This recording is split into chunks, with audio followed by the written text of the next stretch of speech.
Supermarket sushi, really? No. Wait, Troy, you work here? I'm never not working. Like Head & Shoulders Scalp Shield technology, up to 100% dandruff protection, even between washes. Never not working, huh? Oh, Troy, you're such a good teacher. Yeah, I know. Never not working. Never not working. Never, ever not working. Are you serious? Never not working. Dandruff protection that's never not working. Head & Shoulders Scalp Shield technology. It's never too early to plant the seed, to share the tradition, and instill a sense of pride in your HBCU with your little ones. HBCU Pride and Joy Children's Boutique helps you share your school spirit with a wide selection of adorable kids' apparel and accessories officially licensed from your favorite HBCU. Visit hbcupridejoy.com and follow us on all social media at HBCU Pride Joy on Facebook and Twitter.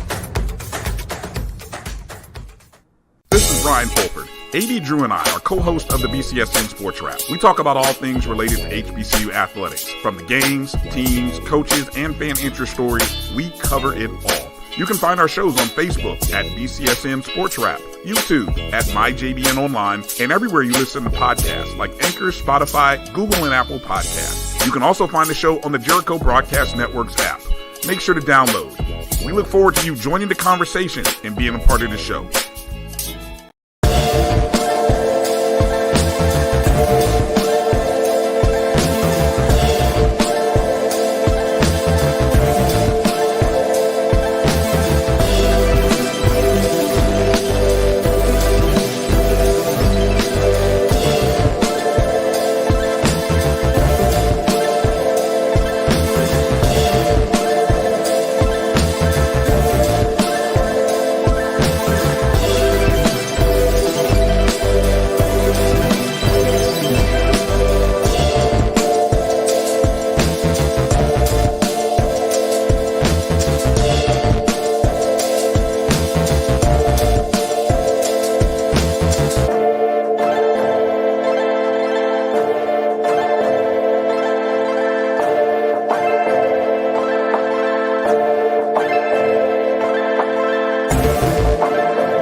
Pleasant good morning to everyone. Welcome to another edition of the Coles Brown Show right here on the Black College Sports Network.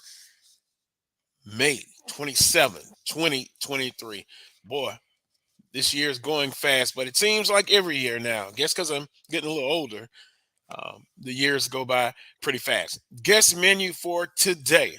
We're going to visit with AD Drew here on the Coles Brown Show. He's coming to you live from Atlanta, site of the 2023 SWAC Baseball Tournament Championship. So AD Drew, Black College Sports Wrap, will join us very shortly. Also, Southern University's new head men's basketball coach, Coach Kevin Johnson, is scheduled to join me at about 11:35 Central Standard Time. Of course, it'll be interesting to have a conversation with Coach Johnson. We'll get into some particulars, of course, his attraction to the job, schedule, philosophy, style of play, recruiting, scheduling, all of that. And we'll also throw in a question about these NBA playoffs. I had an interesting conversation with him earlier this week about that. Coach Vann Pettaway joins me as well on the Coles Brown Show. And then last but not least, Willa Brown. He'll join us. And also, we may hear just from the crew That is there. The crew, meaning of the Black College Sports Network in Atlanta. As now, FAMU and Alabama State, they've started in the SWAC championship tournament baseball game. Here's what's trending on the Coles Brown Show. Of course, SWAC baseball tournament 2023 is going on in Atlanta. You've got 4 teams left: FAMU, Bethune-Cookman, Alabama State, and Grambling State University. However, Southern University baseball season has come to an end at the 2023 SWAC Baseball Tournament Championship. We'll get your thoughts on that. You can go in the chat room as well, and I'm interested to hear what you guys think. Fielding errors, pitching, bullpen, relief pitching, left too many runners on base, recruiting, pitchers, all of that. We'll talk about that as well. NBA playoffs. Denver, one team that is in the finals, but who's going to be the other team? You all know that I'm a big Miami Heat fan. Up 3-0, now 3-2. Whew. If I had hair, I would have pulled it out by now because I don't. It's just unbelievable how a series can change. But I have faith. That Miami Heat will get it done. AD Drew, good afternoon to you because you're in Atlanta. Talk about the 2023 SWAC baseball tournament. I've watched it from afar. You've been right there. Kind of give me your thoughts on the 2023 SWAC baseball tournament. First of all, let me give you an update from what's going on here. After 1/2 inning, Piscardo hits a 2-run big fly over the left center field wall, the 382 mark, to put Florida A&M up 2-0 with Alabama State just now coming up to bat. That's the first thing that's going on in this elimination game. As you can see, Dr. Cavill and Deuce Cavill there in the background behind me. But my overall impressions of this tournament, Carlos, I have been very impressed of everything that has gone on at this tournament. Obviously, we're in Atlanta. Anybody who's been to any event in Atlanta know the first thing you have to deal with is the traffic and the parking. Once you get past that hurdle, which is beyond the control of anybody in the SWAC office and even here on the campus of Georgia Tech, then everything else, Carlos, has been A+, top-notch class act, Carlos. We're in a beautiful facility here at Ross Chandler Stadium, and I will try to bring it up so people can actually see. There's a live shot of the game going on right now. As you can see, and I'm kind of paying it as much as I can. Beautiful stadium. That's the it's an indoor football facility right there that you see out in left field. You see the little pavilion right there that has the concession stand area next to that, or is kind of a suite area where you got your VIP type area, and then there are 5 or so additional suites on the side where we are at, as this is built for broadcasting. Carlos, you're an old school broadcaster. Don't you love when the people who are doing the radio and or TV have their own separate rooms and not in the press box area with everybody, so you get all that background chatter, the press corps or the working press, the people keeping stats, the PA, the scoreboard have their area, and then there's a separate, not only a separate TV booth, Carlos, but a separate radio for home and away. So they have 3 separate booths for broadcasting, in addition to open air suites and closed suites for people's pleasure. This stadium seats approximately 3,800 people. 2,100 of those seats are chairback seats. The remaining portion are traditional bench style seats. So very spacious dugouts. Been to many of minor league ballparks and major league ballparks. The dugouts are probably Probably as large as your typical minor league ballpark. Not quite as large as a major league ballpark, but and a lot of tradition here. Just Georgia Tech baseball in general. Mark Teixeira, Nomar Garcia-Parra played here. Many of first team ACC Hall of Famers played on the same field where our SWAC brethren are playing right now, Carlos. So I've been very impressed as far as the competition on the field. Carlos, there's only been one blowout. That was day one when Alabama State ruled Prairie View. Yeah. Other than that, every game has been competitive. Don't let some of the scores fool you. You've had some tied games or one-run games going into the 6th, 7th inning where the bullpens have been the difference in the games. Now, that's a whole nother issue that we got to address, Carlos. But everybody's starters, for the most part, have done their job, and there have been more than your fair share of come from behind victories where a team has trailed by multiple runs early in the game in order to win the game. Just ask Bethune-Cookman. So. AD, a lot of come from behind wins. Also, you talked about pitching, and over the years, you always talk about, the question of quality versus quantity. You see some opening tournament game pitchers do well, but you also have seen, and especially in Southern's case, when you get past that first line pitcher, they have struggled in the bullpens. And then usually in the past, you would see more runs scored per se the next day or the second day of the tournament. Not so much the case as far as some extraordinary scores, but as you stated, very competitive. Back to Atlanta. I know when it was announced that the tournament was coming to Atlanta, you had some people who were very skeptical about being in Atlanta, although you got a lot of HBCU alums in that city. But so far, based on what I've seen, and of course I'm not there, and you are there, can we say in year one you can look forward to maybe the tournament staying in Atlanta for a few years, or because of the early success, the stadium, as I stated, a lot of HBCU alums in the city of Atlanta. Do you see it, in your humble opinion, staying in Atlanta for a while? I would sure hope so, Carlos. And a lot of people are talking about the fan attendance.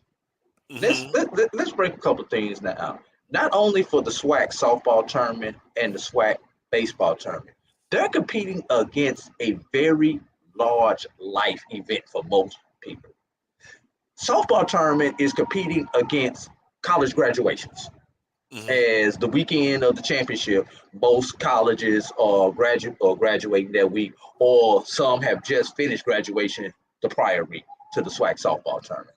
Well, for the baseball tournament, you've got even more graduations, as this is high school graduation week, Carlos. In just about every city, every state, you're going through high school graduations this last week going into Memorial Day. So you talk about fan attendance, you're going to have a natural decline in your pool of people just based on that, because people are going to go watch junior graduate from high school, or from 8th grade, or from 6th grade, or whatever it is. That's just something that you cannot control when it comes to this. But we talking about fan bases. You're talking about fan bases here. Southern, Florida A&M, and Alabama State have been the three fan bases that have represented here in the stadium. Those three are probably the top three fan bases that have been here. Also, I don't care what sport it is, Carlos, and Coach Pettaway can tell you about this when he comes on. Nobody comes to a Wednesday afternoon game. I don't care what sport it is. People have 9 to 5s that they have to work. They may catch an easy game. I don't care if you're an alum or you're not an alum. People are going to have to work. You're going to get more of your attendance in any type of tournament Friday, Saturday, and into Sunday. And a lot of that is going to depend on whether you have your alum in there. So, Yeah. But what's been impressive, Carlos, the streaming numbers. Have you happened to look at those? No, I have not. I'm looking in Hello. I'm looking in the chat room, What's up? but some are saying They that should have your name at the ticket booth. the swag needs to turn Right. the chat Do me a feature favor because on. I'm on with Carlos. Call Dr. Cavill, see if he can get this straight for you because he's here at the stadium. All right. Hey, you gotta. I'm sorry, Carlos. No problem. No problem. That's Jamie Walker trying to get in, trying to figure everything out. Jamie Walker's also going to be here to join us in a moment. A member of the Black College Sports Center. But what was your question again, Carlos? Well, I was looking in the chat room, and Jeremiah says Swag needs to turn the chat feature on, and I guess streaming online. That's something I guess you can kind of put up for discussion. Also, he says Terman needs to stay in Atlanta. I missed the other part of it, but there we go. Swag needs to turn the chat feature on, and he's staying in Atlanta for at least the next 2 years. It'll continue to grow. What do you think about that? I mean, I think you have to let it stay at least for 2 or 3 years to make sure, because from a historical standpoint, it's been all Carlos, over the place. Not to cut you off, Carlos, we've got our first pitching change. Alabama State is going to the bullpen. Wow. Coming in for Alabama State is going to be Sebastian Colin is now taking the mound for Alabama State, replacing Ricardo Rivera. Now, it's interesting. Quick update. Yeah, thanks for that update. And boy, FAMU, who I really thought was, I guess we use the term, a team to watch out that could very well be capable of winning the 2023 tournament championship. But we've heard about Alabama State, with Charles Edmond on the show talking about the depth that Alabama State has, quality and quantity. Are you surprised that they've gone to the bullpen this quickly? And what does that say about FAMU's bats coming out of in this game, coming in hot already? It says that this is a winner take all, and you're going to see coaches playing Captain Hook. That's what it says. And Alabama State, look, Alabama State's know they were lucky against Florida A&M on Thursday night. They almost got lucky again Friday night, but FAMU was able to hold on. They don't want to take another chance and have to come from behind and have another big ninth inning rally as they have the last 2 games. Because just like Alabama State know they got lucky, Florida A&M also know they had some boo-boos to a lot of those ninth inning rallies. Well, I often talk about you go through some adversity, not only in the season, but also in the tournament. And those who can overcome those adversities will have an excellent shot of winning it all. Southern recap quickly. Southern in game 1, they defeated Bethune-Cookman 4-2. The winning pitcher was Nicholas Wilson. And in the second game, and Southern University had 3 games played. They lost to Grambling State 7-3. 7 runs, 10 hits for Grambling State, no errors. For Southern University, 3 runs, 5 hits, and 4 errors. And errors, fielding was not kind of Southern University in this tournament. Now, for pitching wise, I thought they did a little bit better than previously during the regular season, because they have really been consistently inconsistent. And then yesterday, Bethune-Cookman, 10 runs, 16 hits, no errors. Southern University improved on the errors, only 1, but 6 runs, 13 hits, as they dropped a 10-6 decision to Bethune-Cookman. Thus, it's a double elimination tournament. Southern University wins their first one, and then they lose 2 in a row. Southern fans, I'm sure, are disappointed because, look, AD, the last 3-4 years, or 4 out of the last 5, 3 out of the last 4, Southern University has been in the championship game. Last 3 in a row, Carlos. Right. So with that being said, I think Southern fans have a right to be disappointed in this season. But what you saw in the tournament, if you follow Southern closer this year, it's the same exact thing that you saw all year. Consistently inconsistent. And the one thing, Carlos, everybody here was still like, Southern got another run in them. No matter what was happening with Southern, everybody was waiting on that Southern run to come. Well, and I can understand that, AD, because basically the success they've had the last 3-4 years in the baseball tournament, a lot of championships, under Coach Kador, Coach Kerrick Jackson, and now with Coach Crenshaw. So the big question will be now going forward, how does Southern recruit and how do they reshape this baseball roster? First and foremost, pitching, quality and quantity. And I understand, pitching coach, recruiting budget, a lot of teams across college baseball are struggling to get consistent pitching. But that is going to be Southern's main objective, in my humble opinion, going forward. Before we go to this first time out, AD, you're going to close us out in this segment with an update at the 2023 SWAC Baseball Tournament Championship. Right now, currently, Florida A&M has a runner on first, just had a strikeout. Can't quite see the number of who that was who struck out, because I'm I'm splitting duties trying to pay attention to you and watch the game at the same time. And of course, it's somebody who's not wearing a traditional number because their number is not on the roster. But I know I saw a number 13, and I don't see a number 13 on my roster. But it is what it is. Sometimes you don't have your number in a certain color jersey.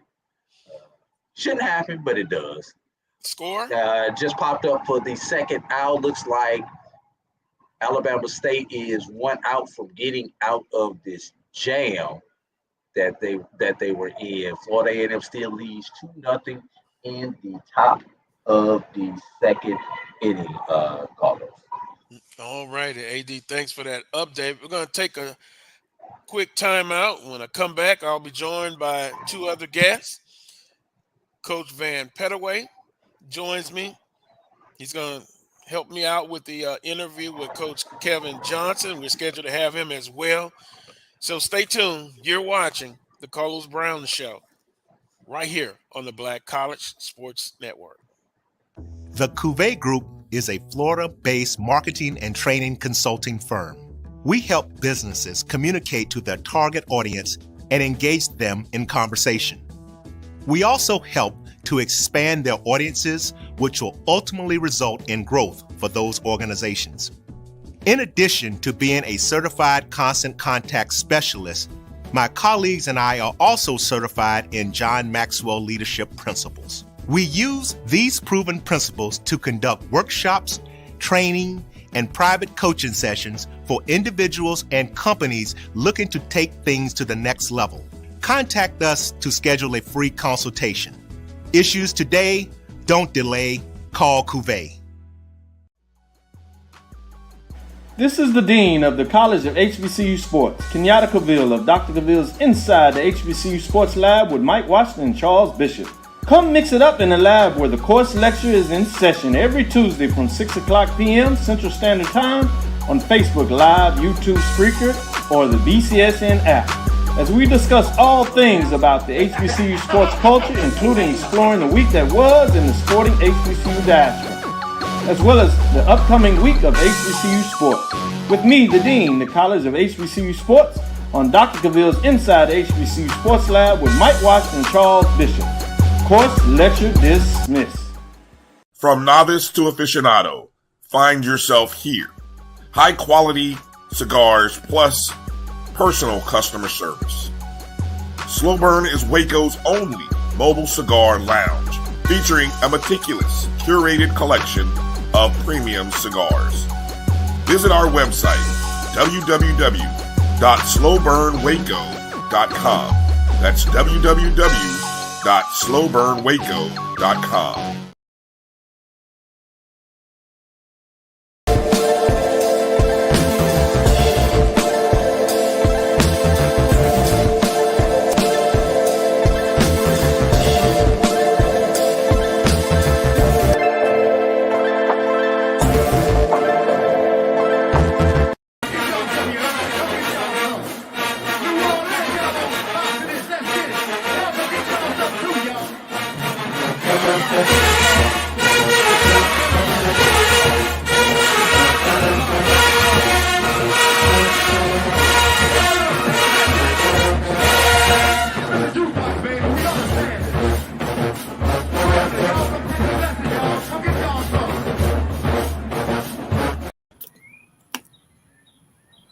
Pleasant good morning. Welcome back to the Coles Brown Show right here on the Black College Sports Network.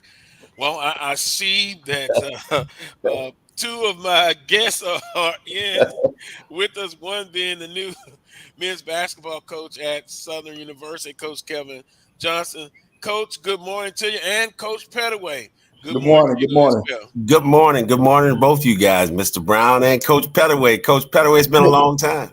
Yes, sir, man. And welcome to the SWAC. Welcome to Southern. And I look forward to watching you play, man. Absolutely. Thank you. Appreciate it.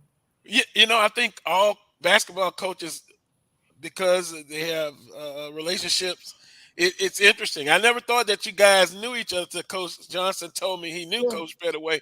But, hey, I guess because you're both basketball coaches, that's what that means. You know everybody, right? Relationships that you build. Well, yeah, you know, with professional development, you know, we see each other at conventions. You see each other on the recruiting trails, you know, because when it comes to recruiting, a lot of times unless you're in your home state in the summertime, there are national events and we all meet at the same places. So your paths have to cross. And then when you've had success like Coach Johnson, not only as an assistant, but also when he was the head coach in Centenary, you know people. Yeah. I don't think the average person realizes how small the college basketball circle is. You know, just because you may not see someone all the time, you know, right. once you make those connections, they last. Yeah, right. It's called building relationships and a professional development. Coach Johnson, pleasure to have you on the show. Of course, Southern University men's basketball coach. Talk about the attraction when you found out that the job was open. What was attractive to you about this position? You know, I have to go back a little bit further than that. A lot of people don't know my connection to Southern University, but Southern University is a campus I spent a lot of time on as a young kid. My mom was a 1963 graduate, and she's a retired school teacher that lives in South Louisiana till this day. And one of the things my parents did was they exposed us to Southern University at a very early age, really our first experience in higher education. And so, you know, growing up on that campus and being able to feel that environment, whether it's a football Saturday, whether it was a basketball game in the mini dome, or even just listening to that human jukebox, man, those are some good memories. And so there was a relationship that existed then. And then, you know, after being in this business for 35 years, I'd be lying to you if I didn't say I didn't have an interest in one day becoming the head coach there. That is very interesting. And Coach, you know, your basketball career, a lot of experience. When you look at this Southern University job now, what can fans look forward to seeing as far as philosophy and style of play? Well, I tell you, everywhere I've been, one of the things I've prided myself on is being able to really take advantage of recruiting from this state. I was born and raised in South Louisiana, played high school basketball here, and didn't have a whole lot of options in terms of getting a scholarship and playing in college. But I know that the state of Louisiana is very rich in talent. And that's probably the first thing I'm going to do is I'm going to invest in this state in terms of building a roster. Secondly, you know, I got to put a team on the floor that plays extremely hard. I think that's the trademark of winning programs, and I want to put a team on the floor that does that. And then, this game of basketball, every few years there's trends that develop, and I guess the happening thing now is people play 5-out basketball, and it's evident when you watch these NBA playoff games. I ask people all the time, what position is Giannis? Right. Giannis plays all over the floor. Sometimes he's a point guard. What position is LeBron James? And Positionless. yes, absolutely. So the game has become positionless. So I want to put a team on the floor that, number one, is going to play hard, but I also want to model some of the current trends in basketball today. I want to play with spacing, and I'd like to have guys that really understand the value of sharing the ball and don't really care who scores it, but just it matters that we score it. So that's kind of in general, what I'm hoping to build. Right. And then Coach Johnson, now you have coached under some people that I'm familiar with, Coach Kennedy, Coach Marlin, Coach Kruger. What did you learn from these guys to help you become the man that you are, the coach that you are now? I have to start with Coach Kruger. I played for Coach Kruger, and it's being around him where the interest of becoming a coach, that's where that interest was sparked. And, one of the things, Coach Kruger, he was in the game so long, he kind of evolved over the years. But when I played for him, it was his first head coaching job. So we like to say we trained him. But one of the things he demanded from us was that we play extremely hard and we play unselfish, and that we knew that defense came first. The other guy you mentioned, Billy Kennedy, so close to my heart. Billy Kennedy is the one who got me in this game. He got me my first job in 1989-90, and that was when I coached Roman Banks at Northwestern State University. Wow. So those are two gentlemen there that have been mentors for me for a long time. Coach Kruger is my former coach, and Coach Kennedy is the person who really got me involved in this game. That's great, man. That's awesome. Mm-hmm. Coach Johnson, we've talked about this on the show before with Coach Pettaway and other guests. You mentioned Coach Banks. Is there, I guess I'll put it this way, is there something special or advantageous to work with an AD that has, been a former basketball coach? Is that an advantage or is it not an advantage? It's going to be an advantage for me. And more so than, Coach Banks being a basketball coach. He's someone I've known for a very long time. I know his family. I know his mom. I know his wife. I know his kids. I knew his dad. Boy, his dad was he was a good mentor before he passed on. But there's a deeper connection there. So, hopefully, we're able to work together and get this thing going, where people want it to go. Yes, sir. Because Coach Pettaway, Southern University, rich tradition, not only Southern, but throughout the whole conference. You've had some outstanding coaches and outstanding players. Coach, anyone kind of influence you from the conference, no matter what institution, as far as, basketball IQ and philosophy? I watched several games over the last, couple of years, man. And I've been impressed with a lot of those teams. And then obviously being where I was at Tulane, we played some of the SWAC schools. 2 years ago, the Jaguars came to New Orleans and beat us. And they had a point guard on that team, Jaden Sadler, who set the tone. And we thought our point guard was pretty good, but Sadler got the best of him on that night. But you watch a program like Alcorn that has won the regular season twice in a row. Coach Bussey has those guys playing extremely hard. Coach Johnny Jones, a veteran in this business, understanding that you have to play your best basketball, in March, late during the year, has gotten him, several opportunities to participate in the NCAA tournament. But there are also others. I know Coach Smith at Prairie View. He's a very intense coach, and Coach Dante Jackson at Grambling.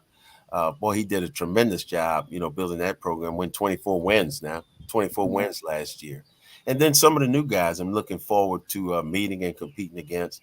Mo Williams at Jackson State.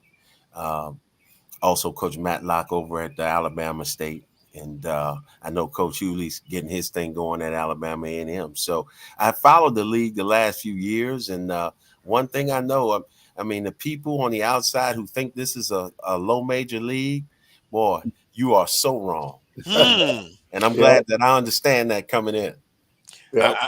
Coach Pettaway, I think that will help Coach Johnson with that, because we've talked about it, the potential. But go ahead, Coach Pettaway. I know you had another Coach Johnson, the kids that you've had an opportunity to bring in, talk a bit about the ones that you think will be able to help you right away. Well, one of the things I had to do, from last year, we lost 6 of the top 8 players from this program, seniors that have graduated and did a good job. And one of the things I did not want to do is just bring in a bunch of young guys, because they would get eaten alive in this league. So we hit the transfer portal. We hit it hard and was able to sign a couple of young men that are from this state that were playing in Texas. Derek Tisno has played 2 years at Stephen F. Austin, 6'4", 215-pound wing. He could be a 3-and-D guy, and he also can put it on the floor a little bit. Will have 2 years with us.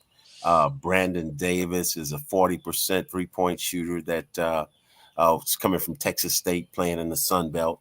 Those were the first 2 guys to come aboard, and then we also hit the junior college ranks and signed Tarion Joseph, who's from Baton Rouge, and actually led the nation in scoring last year, junior college, as a 2 guard. And then another junior college young man I'm really excited about is Tejan Dumasi, a 6'4" guard that played at Lee College last year. That's from Paris, France. So those were the first 4 guys that we added that we felt like could come in and play right away. That's good.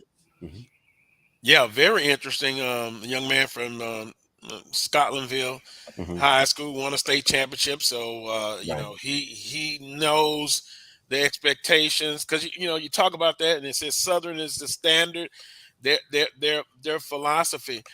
But Coach, will you continue to add to the roster in upcoming summer? Yeah, we're not done. There's another young man we just recently signed this week who I'm excited about. Actually, a young man that didn't really have any formal basketball training in high school, Brente Noel, who graduated high school at 6'2", and he's now 6'9.5". Wow. And he was a kid who kind of came up playing guard, and boy, he's going to be exciting to get to work with. But our roster is always under construction, so we could add another piece or 2 before the summer's up. Also, Coach Kedrick Gibson in the chat room, he asked about the possibility of looking in the international ranks for players. Is that something that you will look at? We've done that. Tejan Dumasi, like I said, is from Paris, France. Came from Lee College. But we also signed, in this class, we signed 1 high school player, Delane Muwan, who played at Grace Baptist in Mississippi. He comes to us from Australia by way of South Sudan. So 6'8" guy. 6'8" can really shoot the cover off the basketball. So we saw his footage. I saw some highlights of that kid. Okay, can't wait to get my hands on him. Coach, where's he projected? Because I saw he's going to be a combo player, right? Can he play some number 2 and number 3 and number 4? Where do you see him specifically at? Probably for me, more of a 4-3 combo type forward. But he's impressive at that size. Is number 1, he can shoot the 3. Number 2, he's been trained in Australia, so he understands spacing. He can pass the ball. He can move. Boy, can't wait to get him here on June 3rd. We're visiting with Coach Kevin Johnson, new head men's basketball coach at Southern University, along with Coach Vann Pettaway. here on the Coles Brown Show. Coach Johnson, expectations, year one. Maybe that's not a fair question to comment, but what do you see as a benchmark for year one? You know, the first thing I wanted to do after adding a staff was made sure that we bring in some guys with experience that will give us an opportunity to compete right away. You know, in today's landscape of college basketball, it doesn't matter the conference, it doesn't matter the level. Everybody wants to win now. And so we wanted to come in and try to put in a roster together that we feel would give us a chance to do that. So in year one, you look to one, play hard, two, and compete. Year one. Okay. Well, you notice, Coach Pettaway, you don't want to have high, lofty expectations, but play hard, compete, and let's see where the chips fall. And Coach Pettaway's been around a long time. Back in the days when he was a head coach at Alabama A&M, you could tell a president, you could tell your administration, we're going to build the program. Right. We might not be good right now. We're going to be good 3 or 4 years down the road. That's not the landscape today. Yeah, correct. And that's why the portal, I think, is so important, because some of you guys don't have the luxury that we had back in the day. Right. Like in my case, I went through 7 presidents. Wow. And countless ADs. So I was able to sustain at one place, but now everybody wants the quick fix. And the only way you all as coaches are going to be able to do it, you got to depend on that portal. Those are places where you can get kids who've already matriculated through school, so they got that portion down, and then you all have to bring them in and hope that they fit into a roster. And that's what's hurting our high school recruits now, because they're being overlooked because everybody wants that quick fix. You know, you're exactly right. And I don't think this was necessarily by design, but you look at the place where I came from, okay? You look at the American Conference. You know, there's not going to be many high school players that can come in and contribute in that league right away. But, you know, you look at the 3 young men who turned it around for us. Jalen Forbes, you know, from Florence, Mississippi, he was on the Alabama roster and hardly played. Right. And he comes to us at Tulane, and he's an all-league player. Jalen Cook was on the roster at LSU, hardly played, and he's a 2-time first-team All-American Conference player. You know, and same for Kevin Cross, who transferred to Tulane from Nebraska. But we don't turn that program around without the portal. And so, you know, having experienced that firsthand, and it's unfortunate because it really, really cuts a lot of high school kids out. Right. So, and we've had this discussion on the show many times. Is it simply, if you put a percentage on it, Coach, what's that percentage?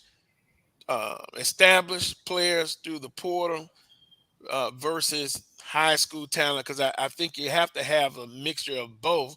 But I understand what you guys are saying, and particularly what Coach Pettaway said.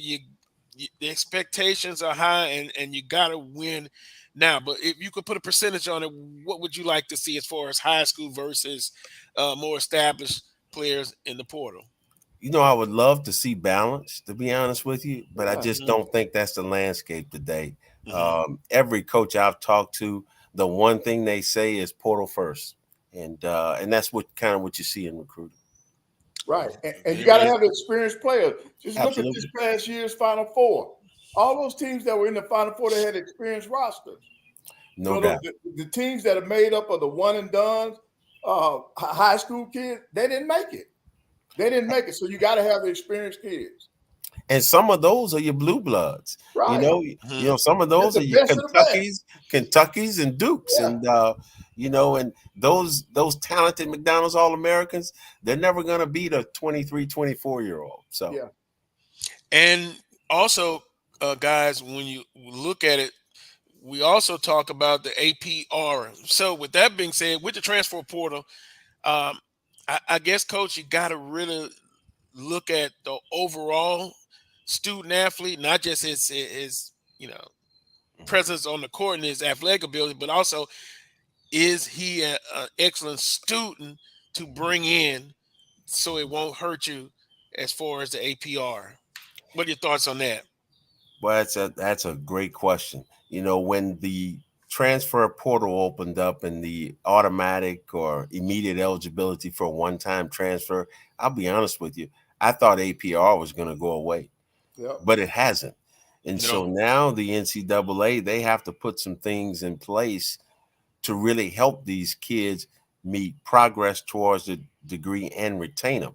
A couple of things they did that's going to be new to the game is, one, now when you take a kid out of the portal, you're going to be committed to his education now. So for the next 2 or 3 years, you have to be committed to his education, regardless of what happens on the basketball side. And so the NCAA, I think they're learning on the fly. If they're going to continue to hold us accountable for APR, they have to have some rules in place that also help us with that. Something that's really new, I was in Indianapolis last week at the rules conference. Something that's really new is now they're going to require transfers to meet percentage towards degree at their previous institution. And so now there's some meat to it, and now you can hold us accountable. And so these guys, if they're going to transfer, they're going to have to meet PTD where they are before they can go on to the next school. So we needed some help because I didn't know how, if everybody was just going to be able to transfer, every year, how they're going to hold us accountable for APR. Yeah. Right. Yeah. And we've talked about it, Coach Johnson and Coach Pettaway, about, we just simply say this term, free agency has come to college athletics. So there's a good side, but there's also a side that's questionable. But again, I guess you've got to know that total student athlete from Absolutely. off the court and on the court. Coach, scheduling out of conference. We've talked about that. Some people have stated that, hey, of course you got to win your conference. But what is your philosophy? It's going to be as far as scheduling, specifically in your non-conference games. Prior to taking this job, most of the non-conference schedule was done.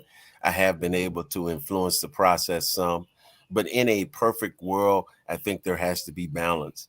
I know in the past, a lot of the SWAC schools traditionally have gone and raised a lot of money playing the guarantee games, and I realize that's a part of the game. But to build the program and to get the program where you're competing for championships every year, I think you have to have some balance in that non-conference. The tough games, the challenging games, those are good, but you also have to have some opportunities for success. So you got to teach players how to win. Yep. So in other words, we will probably see, with your influence, and I like that, some mid-major opponents, and I understand what you're saying about the money gains, but balance is what we'll hopefully get to see with the Southern University basketball program and the scheduling. Yeah, and you may not see it right away, but Right. that is the desired goal, to get to some balance non-conference. Right. Well, Hey, Coach Johnson, let me ask you, how has the NIL affected recruiting in your aspect? I don't mean just at Southern. I'm talking about when they introduced NIL, how have you seen that impact recruiting? It's been a game changer. When it was first introduced, I don't think we as college coaches realized the impact it would have. I'll give you an example. I've got a very good friend as a Power 5 assistant coach, okay? And he called me about 3 days ago, and he was so excited not to recruit or get a different player, but to retain his best player. And to retain his best player, it cost him upwards of $600,000 in NIL money. Wow. And I started to think about that. We've come a long way from the days of all I have to offer is a scholarship. Right. And in that same conversation, he said, I wanted to make a run at one of the players that you had recruited at Tulane. He said we had $350 for him. And I said, oh my goodness. So you're talking about two guys that school was prepared to invest $1 million in. So it's been a game changer. Right. Wow. Well, Coach, with our type of schools, HBCU, low resource schools, do you even see how much of an impact will you see with the NIL on our level? Right. It's hard to say at the other schools, but I'll be honest with you. I want to participate in that game. Obviously, I know it won't be the 6-figure level as Right. some of these P5s, but I'll give an example. I know several schools in state have a cost of attendance for their student athletes somewhere in the $800,000 a month range. If I can raise enough money to be able to afford to do something like that for 5 to 8 or 10 players, I think that's a win-win in this situation. Coach Pettaway, you brought that up on a previous show, and Coach Banks has been on this show several times and talked about the cost of attendance. That could be a game changer. Sure. Coach, a few more things. Facility-wise, do you feel that the basketball facility is adequate, or do you see a need to maybe update the basketball facilities in time? I love the mini dome. I know Southern has been at the top or near the top the last few years in attendance in the SWAC, and I want to try to build on that. I really would love to make it a tremendous home court advantage. But I'm glad you asked that question. I've been asked several times, what do you think the separator is from like a Southern University and some of the true mid-major programs in the country? And there's one thing that clearly stands out. The true mid-major programs in this country, they have that practice facility. They have that building where those players have 24-hour access to development. Because, Coach Pettaway, times have changed now. It's not like it was, 20 years ago. These kids want a place to be able to work out late at night, early in the morning. And there's a lot worse places they can be late at night than the gym. So that's probably the one separator. That would be a dream wish or a fantasy for me if we had a situation like that. But we're not going to make excuses about anything. We're going to make the most of this, and we're going to have some places where our guys can get work during those times. That's good. Well, in terms of home court, I think you've been in there before for basketball games, but with that pep band and with the fans that come in, they create a great atmosphere when it comes to Southern University. That's right. Even though it's been years since I coached in there, I've been back, calling games in there. So the atmosphere is still the same. And the band is as loud as they are now as they were back then. So it'll be a great home court. No doubt about it. No doubt about it. We need that jukebox. Oh, yeah. Yeah, come to think of it, I did see Tulane come in, I guess, a few years back. I don't know if you were there then, Coach Johnson, but Southern was able to get the victory at the FG Clark Activity Center. Speaking of the FG Clark Activity Center, we're talking, of course, with Coach Johnson. Talk about your staff. Man, when I tell you, when you were named the head men's basketball coach, conversations started going all over the place about who's going to stay, who's going to be on the staff. What's the latest update on your coaching staff?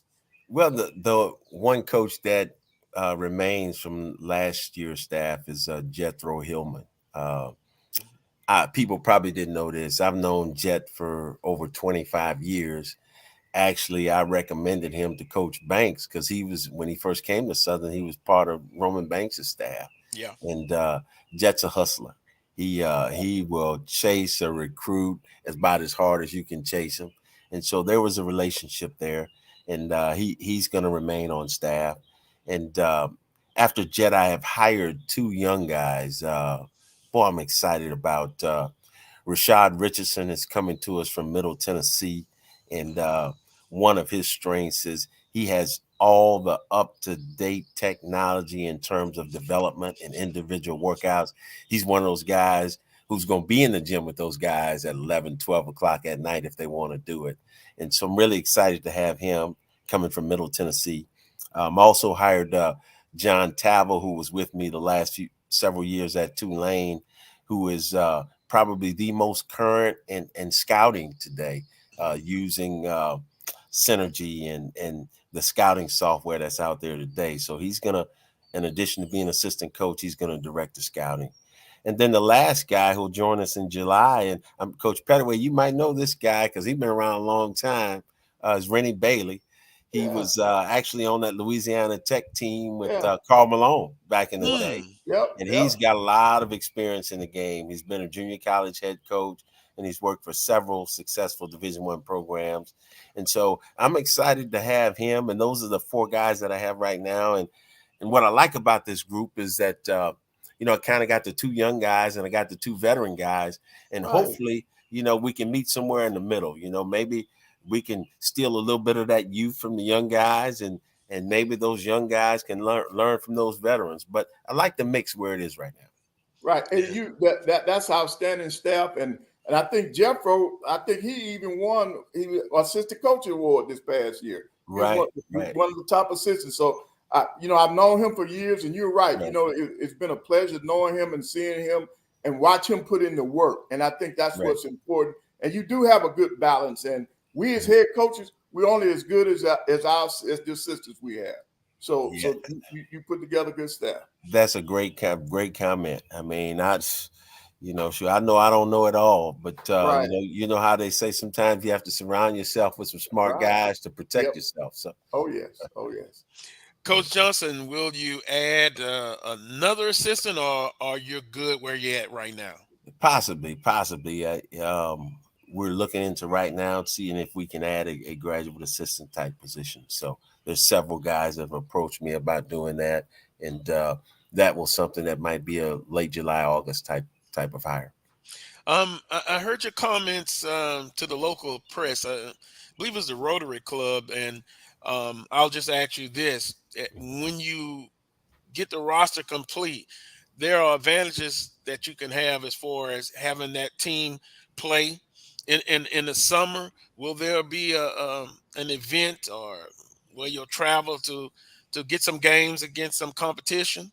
Yeah, well, one of the things I can tell you, the NCAA, one of the things about the NCAA, you can always expect change. Things are going to change.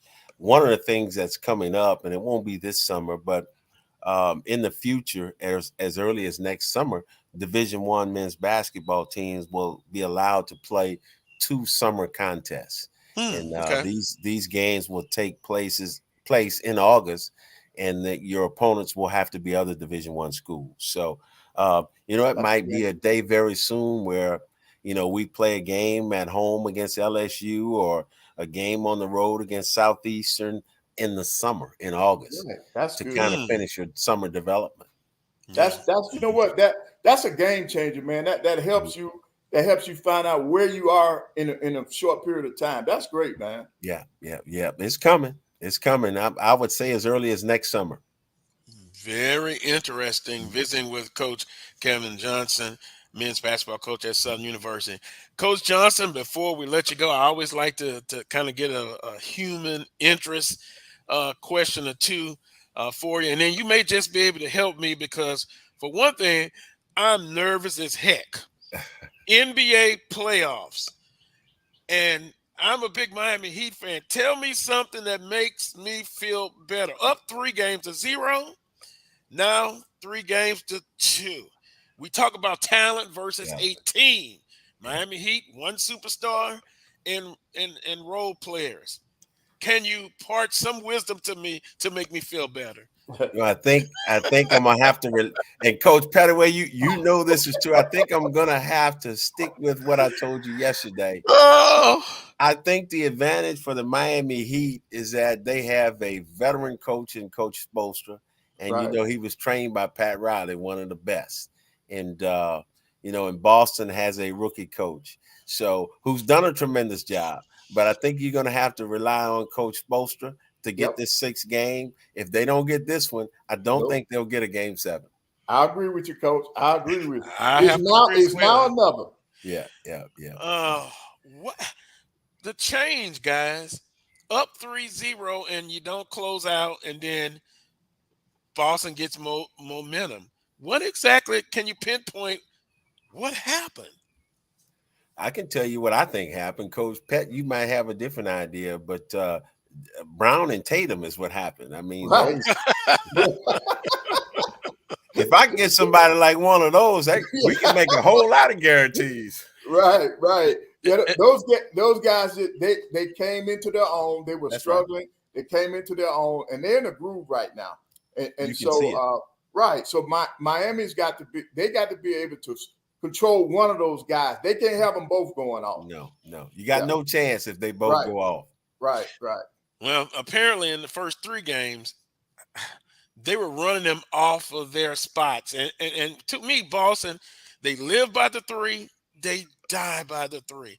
It's no inside first and then out. That's who they are.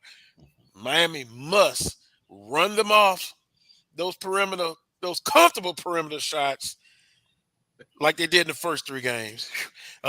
Coach, I don't know if I feel any better. It's a lot easier said than done. I understand.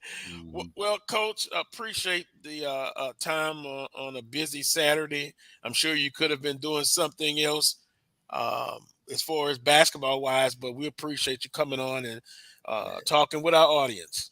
Thank you for having me, man. I enjoy visiting with y'all. And look, man, anytime y'all want to talk some hoops, man, we can do this again. This was fun. And appreciate you, Carlos, and Coach Pett, man. Good seeing you again. All right, man. All right. Hey, good coach. Good luck this year, man. Thank you. You guys have a great weekend. All right. You too. Thanks. Coach Kevin Johnson here on the Coles Brown Show. We'll take a quick time out. When we come back, we'll talk some more NBA, Coach. Then we'll get an update at the 2023 Swag Baseball Tournament. Right. I want to talk about that tournament, too, because I like what I'm seeing out here. I like what I'm seeing. That the action seems to be in the East now. You got 3. Well, we'll talk about it. Go ahead. No, you're absolutely right. We'll be joined back by AD Drew also. So we'll take a quick time out. You're watching the Coles Brown Show right here on the Black College Sports Network. We shall return. The Cuvée Group is a Florida-based marketing and training consulting firm. We help businesses communicate to their target audience and engage them in conversation. We also help to expand their audiences, which will ultimately result in growth for those organizations. In addition to being a certified constant contact specialist, my colleagues and I are also certified in John Maxwell Leadership Principles. We use these proven principles to conduct workshops, training, and private coaching sessions for individuals and companies looking to take things to the next level. Contact us to schedule a free consultation. Issues today, don't delay, call Cuvée. This is the Dean of the College of HBCU Sports, Kenyatta Cavill of Dr. Cavill's Inside the HBCU Sports Lab with Mike Washington and Charles Bishop. Come mix it up in the lab where the course lecture is in session every Tuesday from 6 o'clock p.m. Central Standard Time on Facebook Live, YouTube Spreaker, or the BCSN app, as we discuss all things about the HBCU sports culture, including exploring the week that was in the sporting HBCU diaspora, as well as the upcoming week of HBCU sports. With me, the Dean, the College of HBCU Sports, on Dr. Cavill's Inside the HBCU Sports Lab with Mike Washington and Charles Bishop. Course lecture dismissed.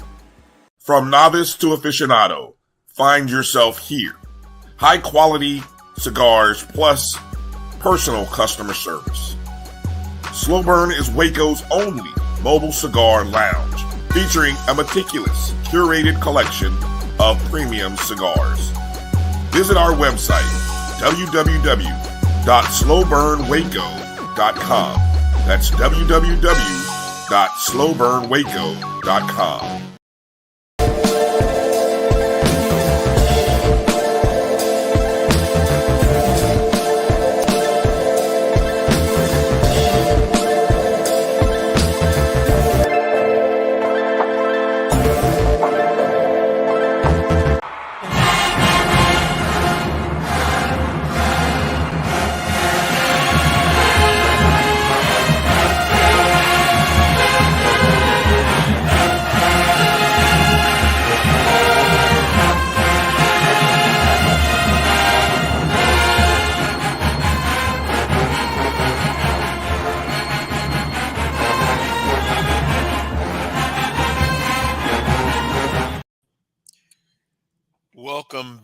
to this week's edition of the Coles Brown Show right here on the Black College Sports Network. I see we've been added by Jamie Walker, A.D. Drew. Of course, we have Coach Pettaway here.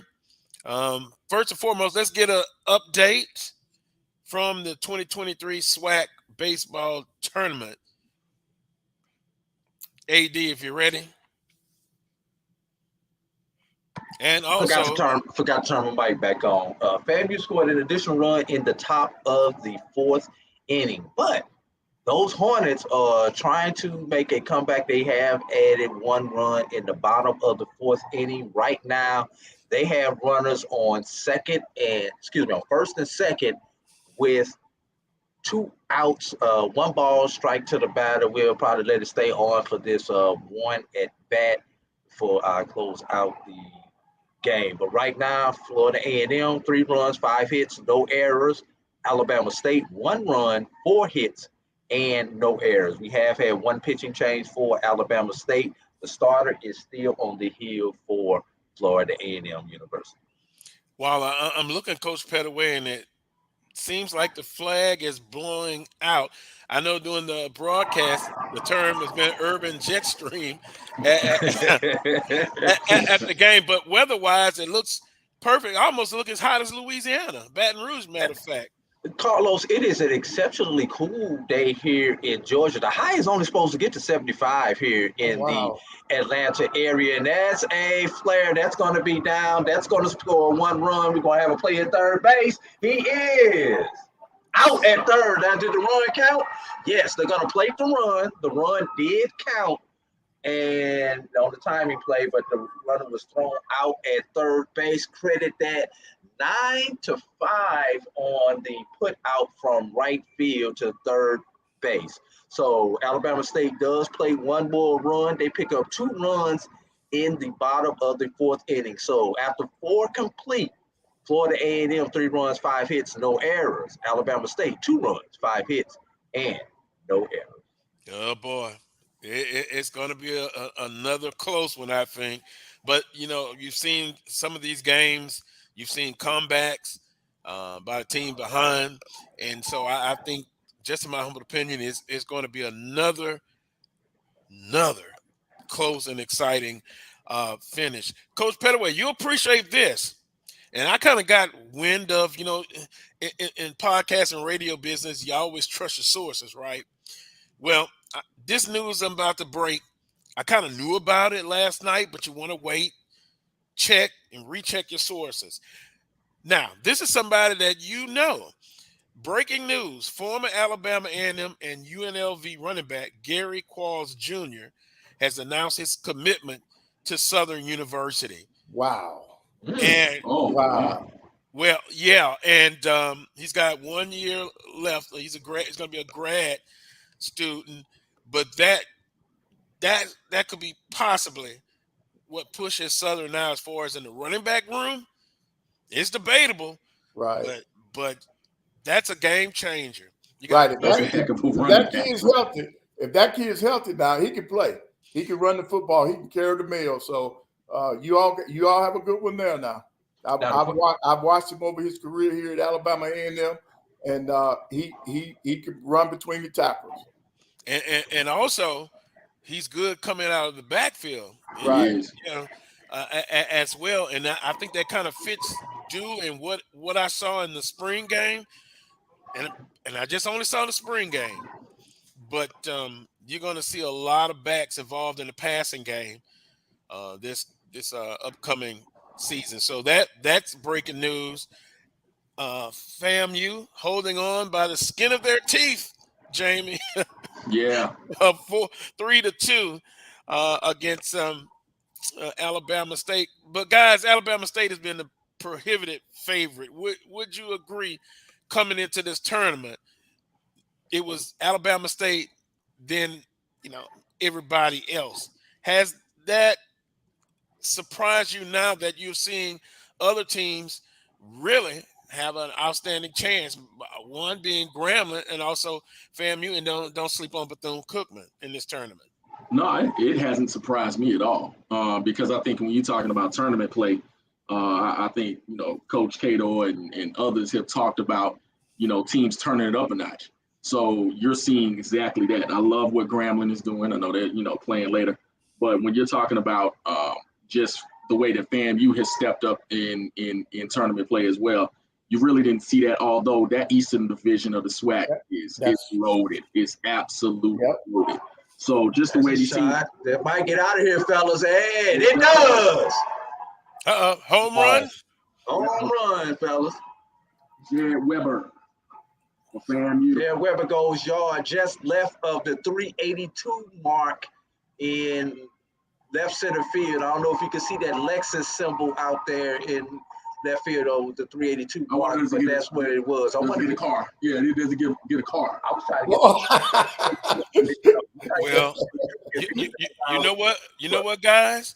I remember Coach Cato was coach at Southern University during their hot streak, and I was at the game, and this is before they kind of had the renovations to the present Lee Hines Field, but we're out behind right or left field, and a young lady pulled up in the Benz. True story, a Benz, not a brand new one, but at the time maybe a year or two. Watch out! Oh, and a home run was hit, and guess where that ball landed? Right in the windshield. Hey, rule number 1, Carlos: never park close to the stadium. No. Yep. Well, that's true because and by the way, we were like, well, and there's another one. That one might get out of here, fellas. Back-to-back jacks. No, WTP, one track power. Well, you had me excited there. It was exciting coming off the bat, everybody. Yeah, back to back. Jumped off the bat. Yeah. Because I want to ask this question. AD, are you all surprised that 3 of the teams in the Final Four from the East? Heck no. Have you watched SWAC baseball, Coach? Yeah. You up there at Alabama at Huntsville, I'm pretty sure you caught more than your fair share of baseball games this season. And no disrespect to the West, because I did not see any Western teams in person, but what I've been able to pick up off the stream and just following the stats, it does not surprise me. They say pitching stops good hitting every day. Well, the Eastern teams are traditionally pitching heavy, and they have stopped the hot bats of the West throughout this time. And have picked up their own bats. I tell you what, you're looking at the long balls flying out of here, and it's amazing. I'm just talking about just shots in general. And everyone thought it was going to be. That was gone. There's another one. That was gone. If it's fair, it's gone. It's foul. I mean, I'm telling you, it's a beautiful day out here. Not much humidity, little to no wind. The ball is jumping off the bat. But again, when you're talking about that Eastern pitching versus the Western bats, I mean, the pitching has been decent, but the hitting has picked up. You can kind of see that just kind of be a theme of what's going on in this tournament. So yeah, man, it's it's interesting, but no, not surprised at all that 3 of the teams are Eastern teams. Yeah, I'm going to be brutally honest. You see the issue paraphernalia on. I'm going to pull for Southern, then the West, but the East has been they've had the better teams of this year, and you know what?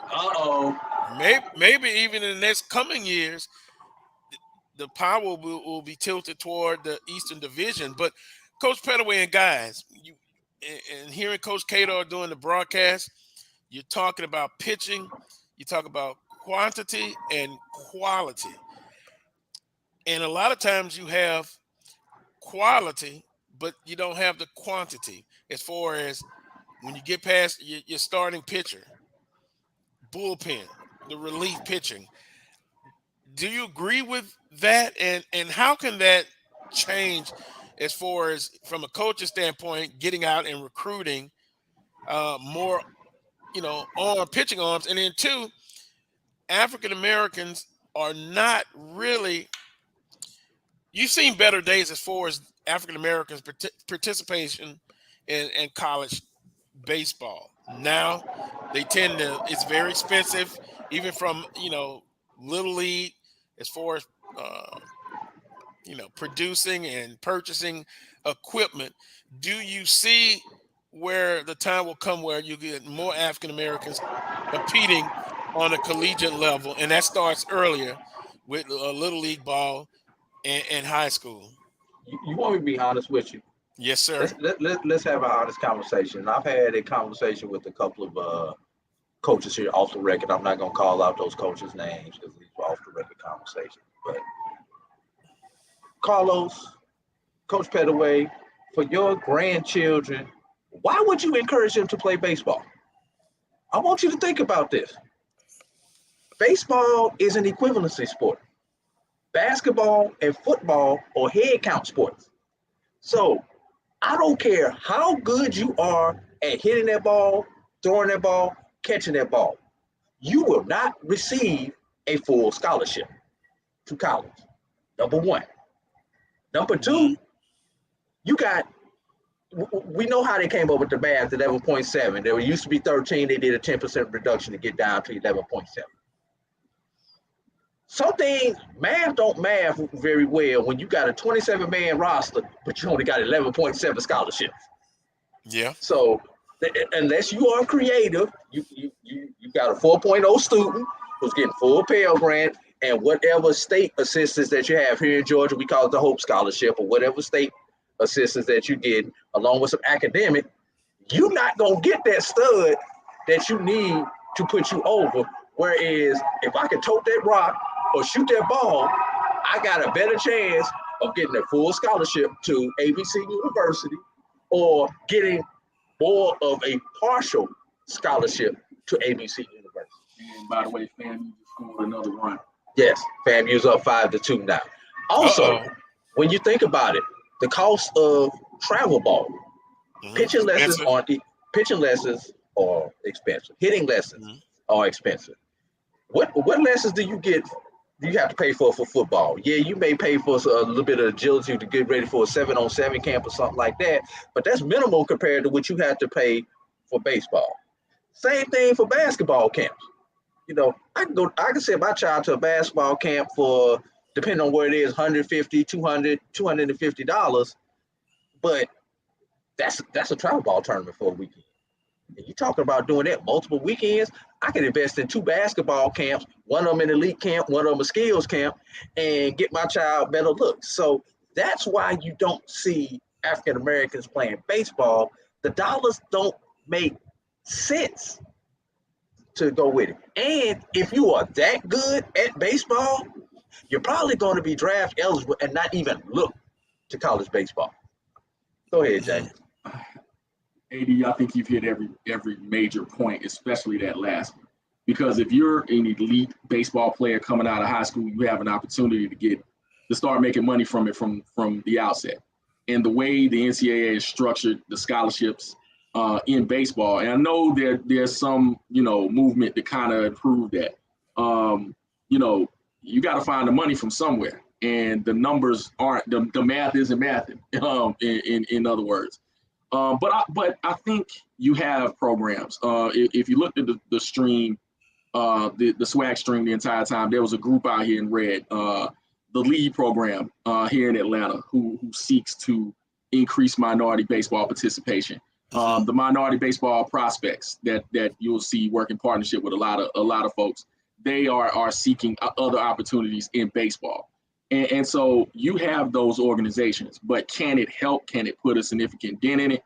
Not as long as you have these other sports that have more opportunities for people of color in particular. And you don't want to go without saying this because we are having an honest conversation. You look at the mixtures of even our HBCU teams that are playing baseball. Baseball is the most diverse sport on the HBCU campus. We'll just say it like that. When it comes down to winning, coaches have to win in order to keep their jobs. Who you have to get who's playing baseball. It is what it is. Yes. Because guys, when you're talking about the piece you talked about in Georgia and Louisiana, I know the TOPS program. Okay.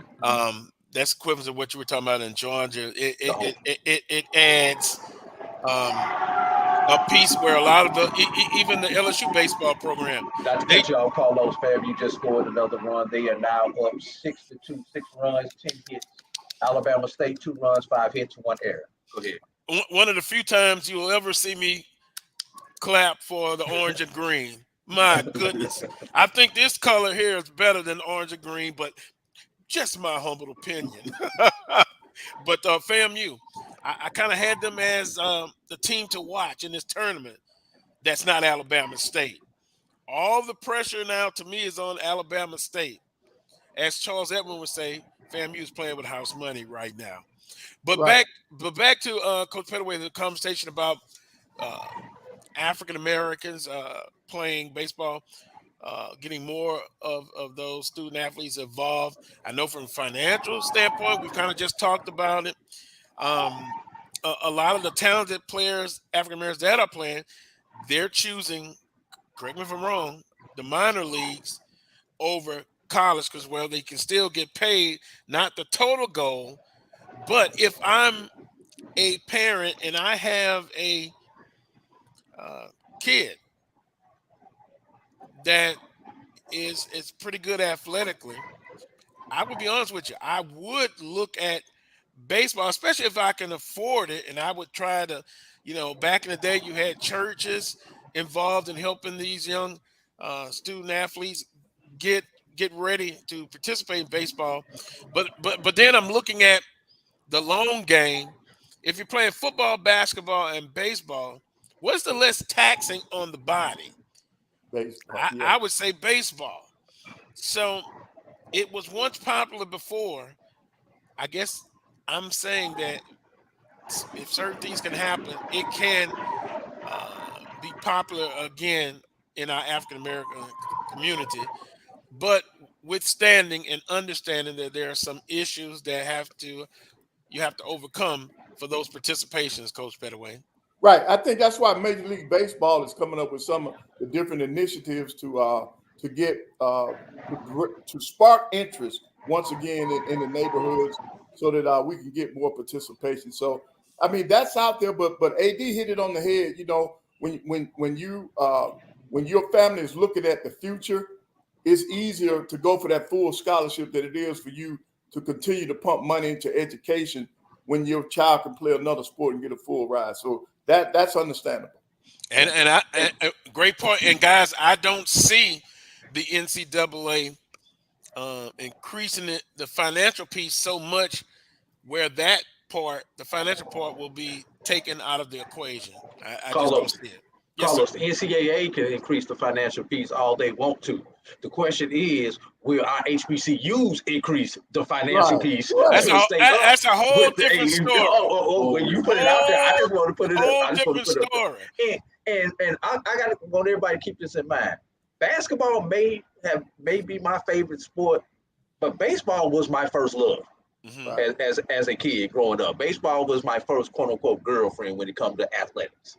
That would be baseball. Yes, I love basketball. I talk basketball all day and chop it up with you. But this sport right here is the one I enjoy playing from the moment I figured out how to put the glove on the proper hand and throw it. And one other thing, if your child is left-handed, oh yeah, that would be the one exception I would say. Because if your child is left-handed and can throw that ball with any kind of accuracy, you can pitch in baseball till you're about 40, 45 years old and make more money as a lefty. Right. And now, AD, when you played, what position? What position were you? I played second, short, and center. I played up the middle. I was the kid who just loved to just try to bunt the ball. I didn't even try to hit the ball hard. I just tried to bunt the ball and beat it out because I was just fast. So just slap the ball barely over the infielder's head and try to get a gap and get a double. That was me. Yeah, and see, I played right field, and I was mad with my coach because I wanted to be a center fielder. I did not understand why he wanted to put me in right. And not until my senior year did he explain to me why I was in right field. He says, yeah, you can run down any ball in the outfield, but you're the only person that I got that can throw out a run at third base. So that's why I put you in right field. And when you all just talked about FAMU closing out the inning because the right fielder made that throw to third base. That was me. That's what I did. That's what I was known for. Exactly. I didn't have the strongest arm. I was accurate, but I didn't have the strongest arm. So I was gonna get the ball there. It was gonna be on target. Maybe on time, maybe slightly late, but it was not gonna be left or right when I played. Well, I can't add baseball, but we're not talking about softball. But yes, men played softball. and I love the action, so I was on third base. Hey, that's what old baseball players do. They go play slow pitch. Squatting behind that plate. I played catcher, man. Guys, on a serious note, FAMU retires Alabama State 1-2-3 in the bottom of the 5th inning. After 5 complete, Florida A&M 6, Alabama State 2. I'm sorry. AD, I know you're happy. FAMU, one of your grad degrees, FAMU. We got another game also that's coming up in the 2023 SWAC baseball tournament. Grambling State University and Bethune-Cookman.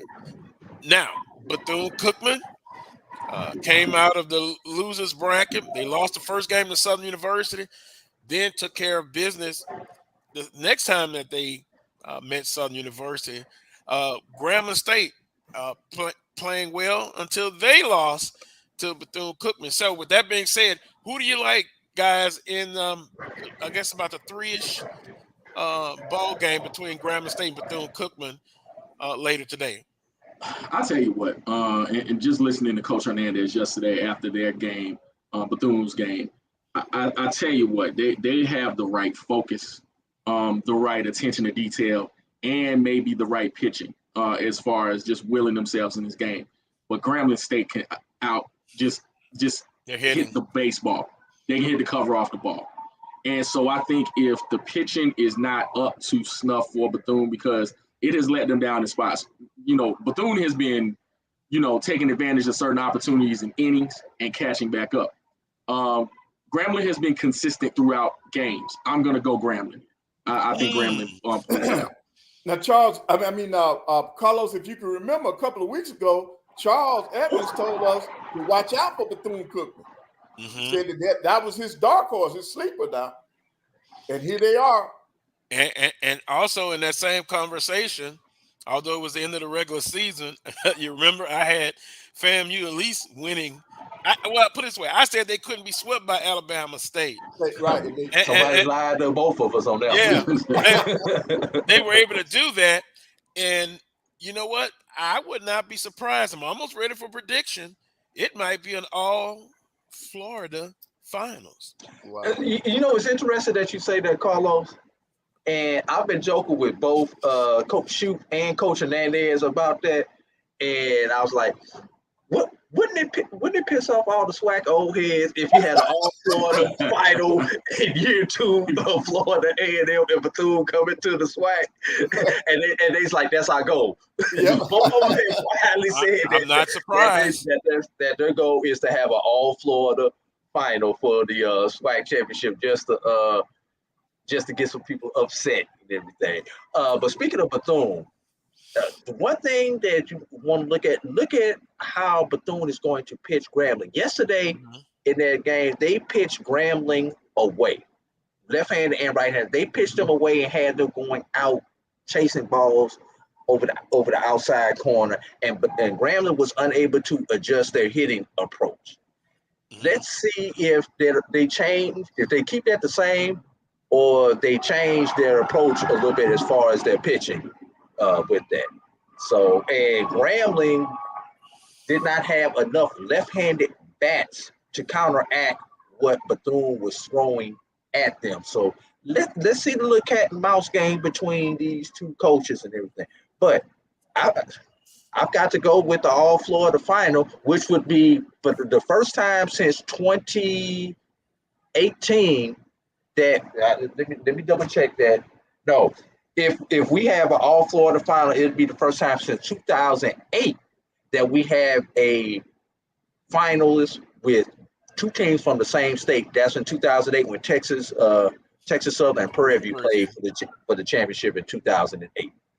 And you know, if you have that all, I'm sorry, if you have all Florida championship, they're gonna put it on the weather. They had more days of practice. They had more time to get But you know, and it's interesting because watching it on the SWAC Digital Network and YouTube, Coach Kadar was adamant about pitching. Help me out on the outside.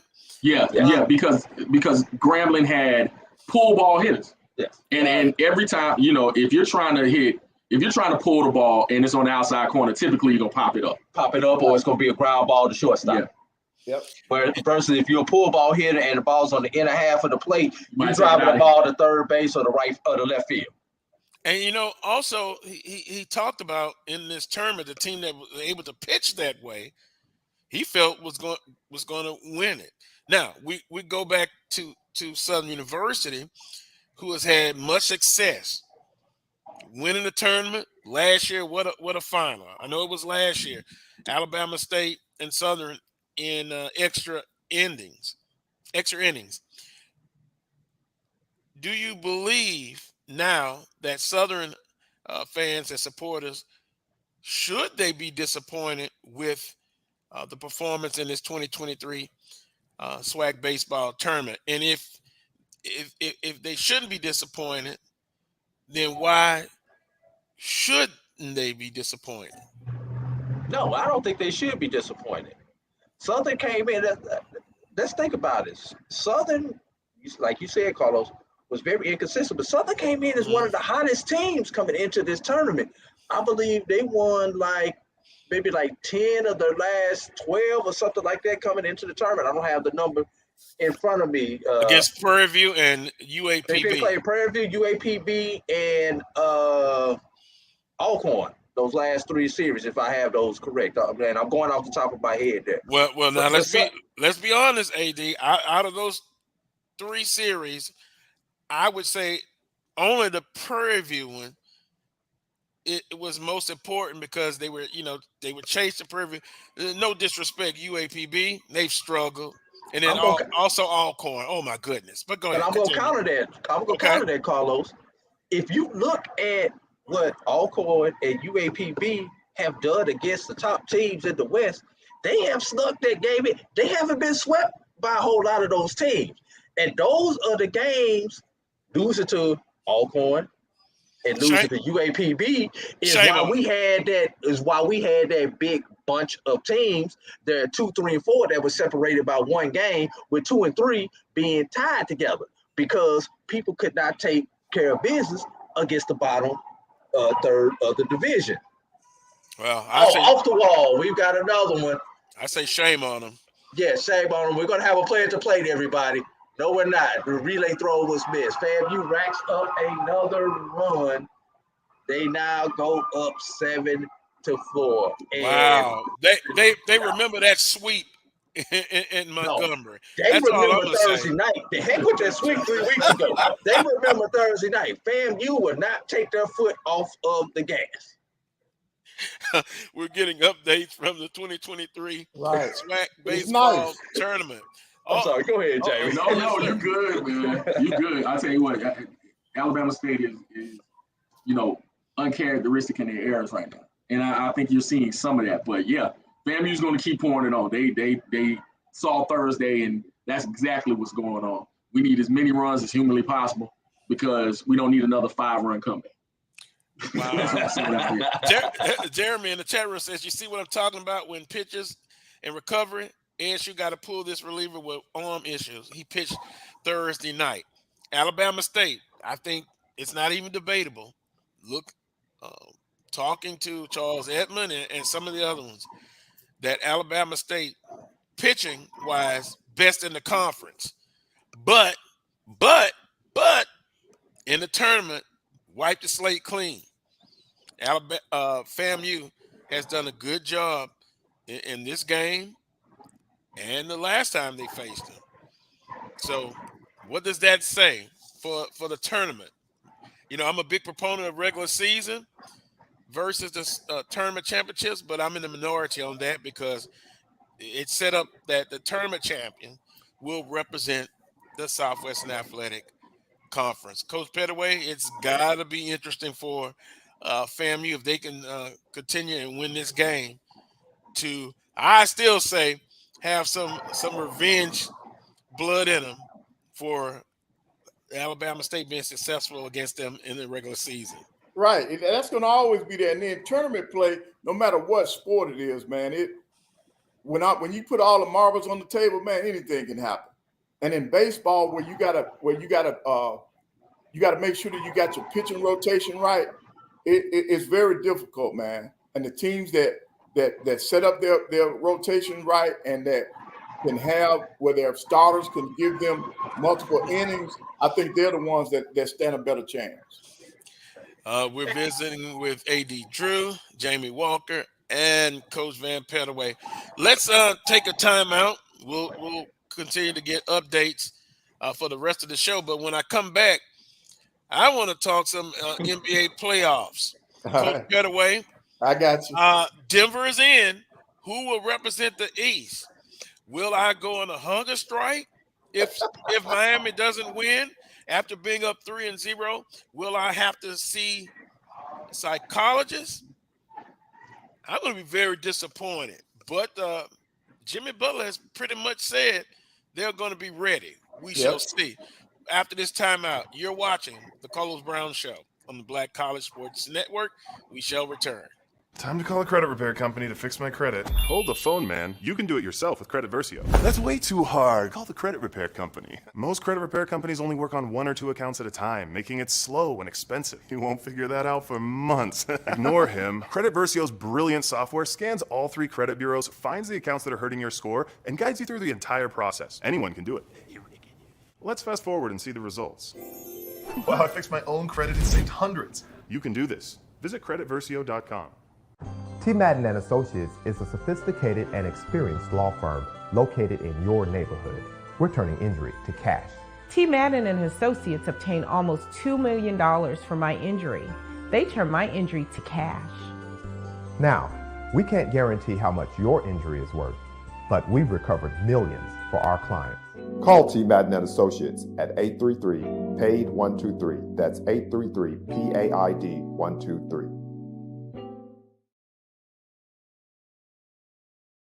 Since 2002, Empowerment Resources, Inc., a nonprofit organization, has empowered more than 1,500 youth and adults in Duval and surrounding counties. Through its programs, Journey into Womanhood, Girls Mentoring, Life Skills for Teens, and Parenting Education Coaching.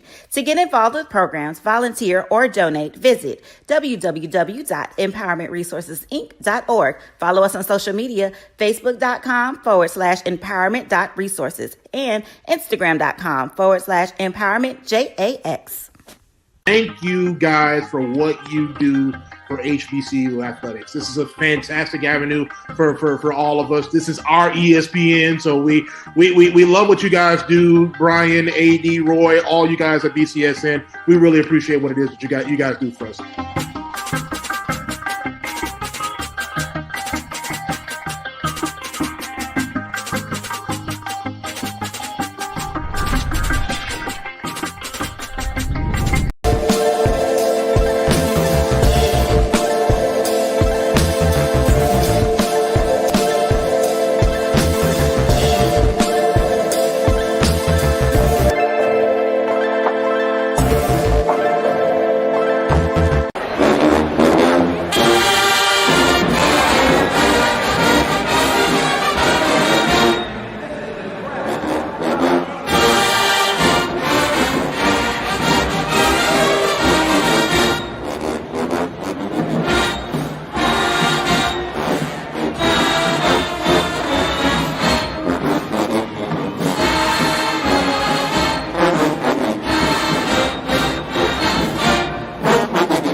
Welcome back to the Coles Brown Show right here on the Black College Sports Network.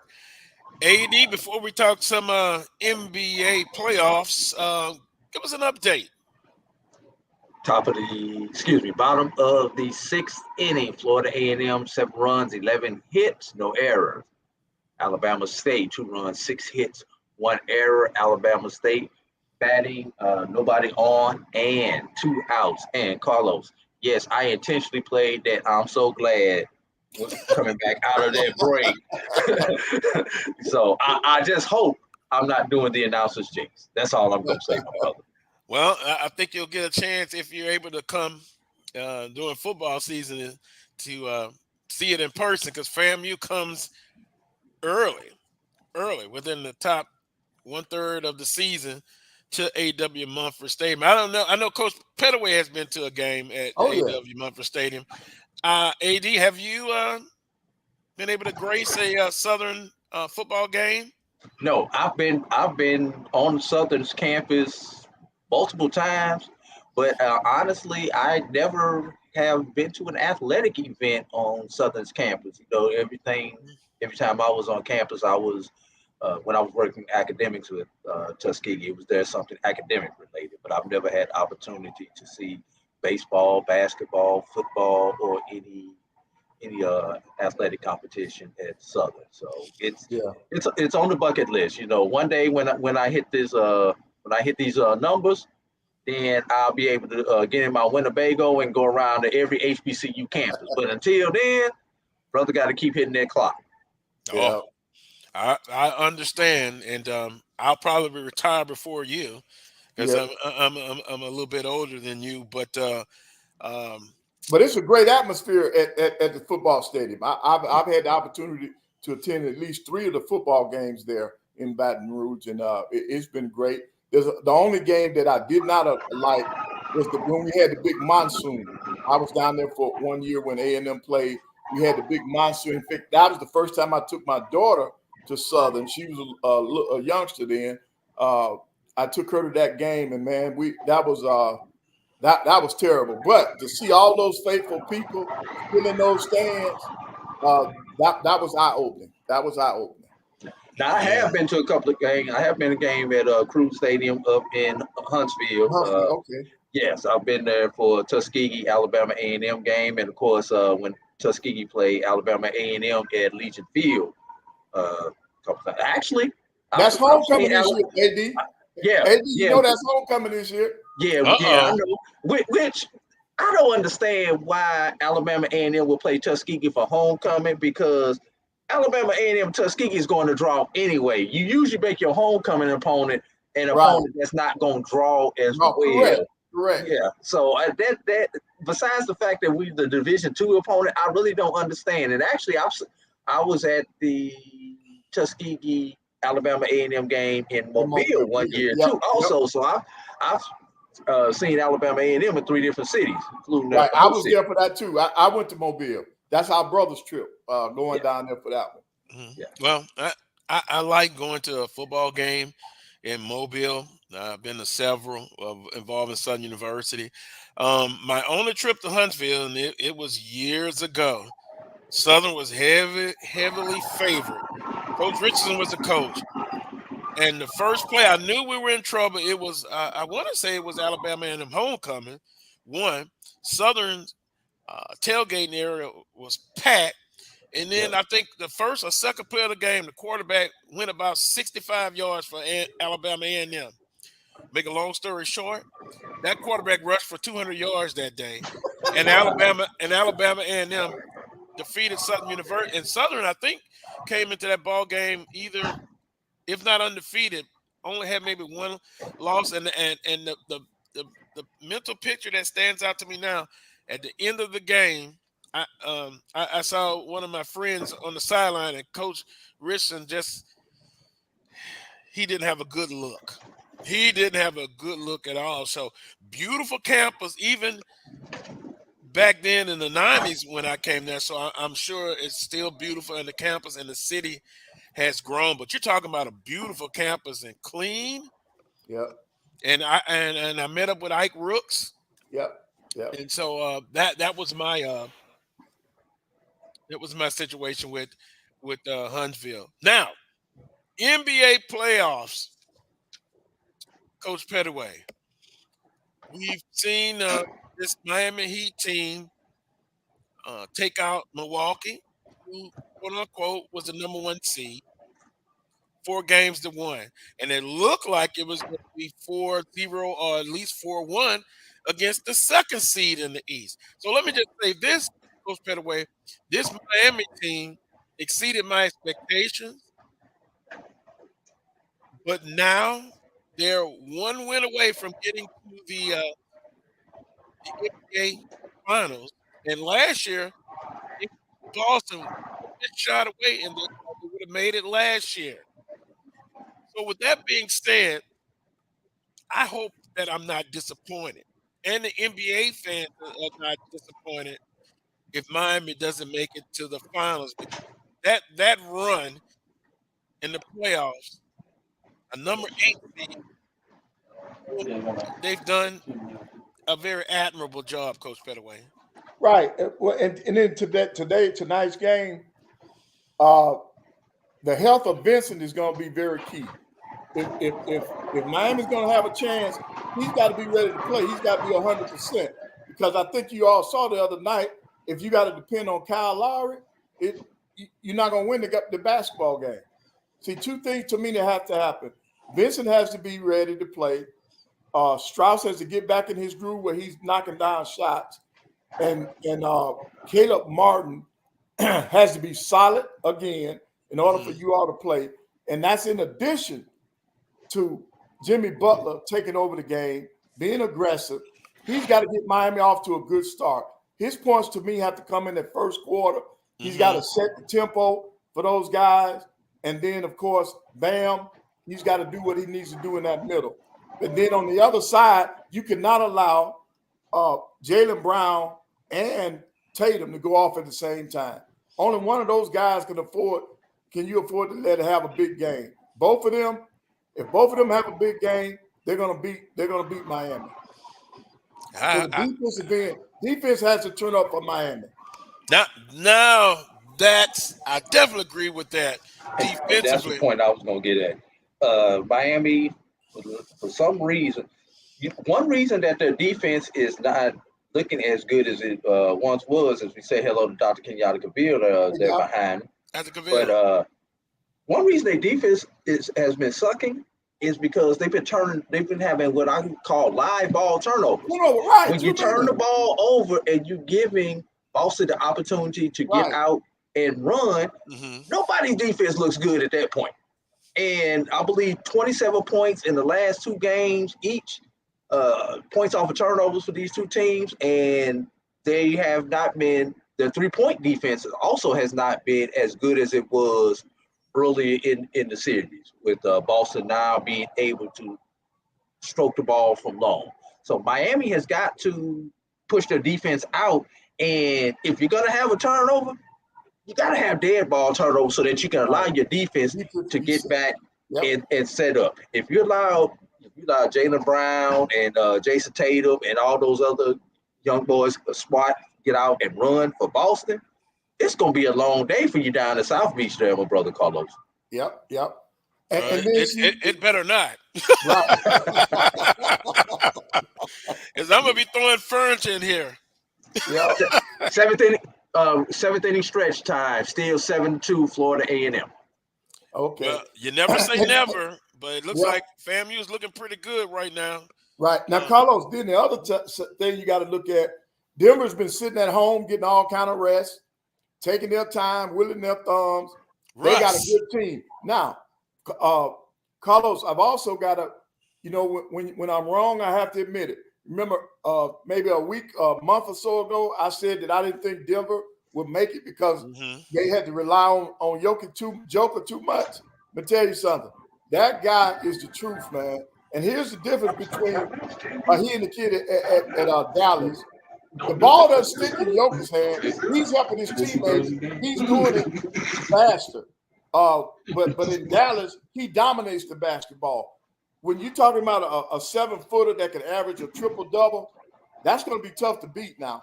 So whoever comes out of that East, they're going to have a matchup problem because you got Michael Porter. You got Jamal Murray playing lights out basketball. That's who worries me. Scoring when he gets ready. And then they got length. You got Aaron Gordon down there. You got Michael Porter. Those guys, they crash the glass. They're great complementary players. So whoever comes out of that East, they're going to have their hands full with Denver now. And then you got to go to the Mile High City and play in that altitude. So it's shaping up to be a good one, but your Heat got to get through tonight, because if they don't win tonight, they're not going to win in Boston. Right. One game at a time. Got to take care of business tonight. Right. Then we'll worry about Denver. And wow, where are my shades when I need them? Who is that? Brian Fulford in that orange and green? My goodness. Oh my. Oh. Shades on because you got orange and green on. Yeah. But fans playing well, man. They're playing well. The Florida schools are doing a great job, and I'm gonna contribute to the weather that they have. They got better weather days down there to get work in. Yeah, well, one other place that I've been, Houston is one, and Orlando, as far as humidity, equivalent to Baton Rouge. And man, when AD talked about the weather and the conditions there, right now it's 83, and it's a cool day, and it's humid here. Just think if that term was played in Baton Rouge. By the way, and I've had people to say that it was a great tournament in Baton Rouge. Just think of the weather here in Baton Rouge right now, hot and humid. But I guess that would have a slight effect on the performance. AD, update as we get ready to get out of here. I'm going to play Weatherman currently here in Atlanta. It is currently 73 degrees. Oh, man. Winds east-northeast at 13 miles an hour with a humidity of 31% and a dew point of 41 degrees. What? A 41% dew point? My goodness, it's doubled here. So this is a beautiful day for baseball. Not too hot, not too cold. If you watch it on the SWAC Digital Network, please pay no attention to that flag in center field, because the flag is blowing left to right, but the balls are doing whatever the heck they want to do in this ball game. So, and it's been like that all tournament long. Is that the urban jet stream that I heard Charles Bishop talking about? That is the urban jet stream at its best, and it may be due to the buildings around here, just being able to catch the wind, and and it's circulating through different ways. You got these trees behind it, as you can see. But if you see that flag in center field, how it's blowing. But that's what I was looking at earlier. Yeah, so but don't pay attention to you would think it would be a short right field porch with all the balls flying out to right field, but that's not the case. Balls are getting held up in right field. Most of the balls have been flying out to left field. So, I hope I haven't given FAMU the kiss of death, but looks like FAMU is on its way to that championship game tomorrow.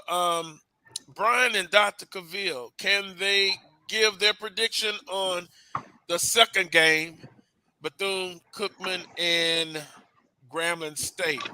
I'm gonna give him a headset. We're gonna let him come up, and I'm gonna let Jamie give his prediction also. Carlos wants a prediction on game 2, since we're gonna be closing out here for game 1. Brian, I know you know how to handle a headset, a mic, so. Yes, sir. Well, good afternoon to you. Prediction on Grambling State and Bethune-Cookman, and don't let your bias or your objectivity factor into this. I will stick with what I said on Sunday. And first off, hey, Coach Pettaway, good to see you. Sir. Hey, how you doing, man? I'm doing well, sir. Okay, so on last Sunday, I said Florida A&M and Bethune would be the matchup, and I'm sticking with it. I'm close. One game and 9 outs away from it getting there. So I'm going to stick with that. That's a good one. Let me also say, good to be on with you, Carlos Brown. Continue to do the great work. The seeds that you've sown have continued to grow. Just to give you an update now, FAMU is starting to throw the ball around the yard, play a second. Well said. And they don't get the force there. Ball is thrown away, so runners advance to second and third. Just to give you an update here. Oh boy! No outs in this inning. So where have we seen this story before? Well, I've seen it. You seen it 2 days ago. You seen it yesterday, but FAMU was able to hold on. So it's a championship game of the pool play. So nerves get to you. It's going to go down. You don't get anything easy in the tournament.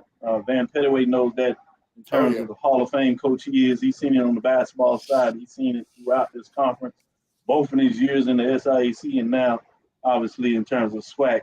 Kudos to Pettaway, Coach Pettaway, I should say. Just want to say thank you, too, because you seeded the seeds here before I even started and earned a doctorate. You were there to give me some nourishment, and so a lot of credit goes to you in terms of feeding and making this beast that I hope you're proud of. Oh, I'm very proud. You're doing an outstanding job. Continue to do great work. Yes, sir. Yes, sir. No doubt about it. And then I met my better half at Alabama A&M, so he knows I have a piece of my heart in this. So I'm gonna make sure I do my due diligence so I can go home. There you go. Well, this weekend coming up after I get Deuce back home in one piece. With that being said, I think it's going to be interesting. I'm going to go with the number one seed. I'm going to stick with what I said out the gate. I think you're going to end up having the Alabama State and Grambling matchup for the championship number one seed. I know it looks different here, desperate here, but it would be fascinating to see if the new blood, as AD Drew talked about, the fresh blood come out and play for a championship between FAMU and Bethune-Cookman. That would be, in second year, that would be a major statement. So I'll keep my eyes wide open, and, I'll make sure you get the reports, Carlos, to see what it looks like. Sorry that Southern finally, after 4 years of being in the championship game, took a little step back. You said it earlier, though. You did not like the way they were playing. We said, Southern teams to find a way. They closed out strong, but they could not get that mojo in the tournament. So kudos to you, telling everybody, no, I'm a fan, but I see it a little different. And so as a baseball savant you are in terms of calling what you've seen, you called it early too. So just wanted to say thanks for giving me a piece of the shine. Continue the great work on the Black College Sports Network with the Carlos Brown Show. Great work. Thank you. I appreciate it, Dr. Cavill. All the kind words and attributes appreciated. Let's see. Make sure everybody stays tuned. We're going to have a special edition of Inside the HBCU Sports Lab after the second game today, as we wrap up today's SWAC tournament coverage. Also. So make sure everybody stays tuned to the Black College Sports Network. We're gonna let Jamie come in here and give his prediction also before you can close it out, Carlos. All right, Mr. Jamie Walker. Hey, what's going on? Yes. FAMU's gonna pull this one out, and I think Grambling ends up winning that second. That's what I'm going. Coach Pettaway, you said who in the championship game in baseball, or if not, here's your opportunity to. Well, this would be my opportunity. I'm going for the All Florida Championship. That's three of us. Yeah. Well, those ag schools got to stick together, Coach Pettaway. There you go. Florida A&M, Alabama A&M. Well, wait a minute. That ag school down there in Texas, they got a little bit something different going on. He didn't go with everybody else. Well, and I'll give mine. Southern's an A&M school, also is an ag school. So come on, keep that ag school going now. I think it's going to be an all Florida final. There you go. And I felt a special way about FAMU a couple of weeks ago when I was telling Charles Edmond about him. Don't sleep on FAMU. And with Southern University, hey, I saw it consistently inconsistent. And, there's always the light switch theory, Coach Pettaway, that you can turn the light switch on because you're so used to doing it even when you're not playing at your best. But eventually, that light's not going to come on one time. You just can't switch it on all the time. So Coach Crenshaw has some work to do. And Southern University baseball, rich tradition, been in championships, multiple championships in the last few years. it'll be up to Coach Crenshaw to retool the roster and have Southern University back in the tournament championship. I see Brian Fulford clapping. Standing applause for Trey Simmons goes 6 innings. The young man had a 9 ERA coming into the game, Carlos. Wow, he pitched his behind off. Had started 7 games out of 11 appearances on the year, pitched well above what probably anybody other than him and Coach Shoup expected. And, man, I had to give that young man a nice round of applause. Unfortunately, the bases are loaded, not of his fault entirely, but bases are loaded for the relief. So now we just got to get the bullpen to close the game out. And coming into the game is Grant Harrison for Florida A&M University. Carlos, go ahead and take us out of here so I can get outside and cheer on my Rattlers for these last 2.5 innings, and everybody else to switch over to the Spike Digital Network. Well, on that note, appreciate all the guests: Jamie Walker, A.D. Drew, Brian Fulford, Dr. Cavill, Coach Pettaway, our guest, Coach Kevin Johnson, and everyone in the chat room and everyone who watched today's show. Appreciate it. Until next Saturday at 11 a.m. Central Standard Time for the Coles Brown Show right here on the Black College Sports Network. Until next time, as always, peace and God bless. Good night, everybody.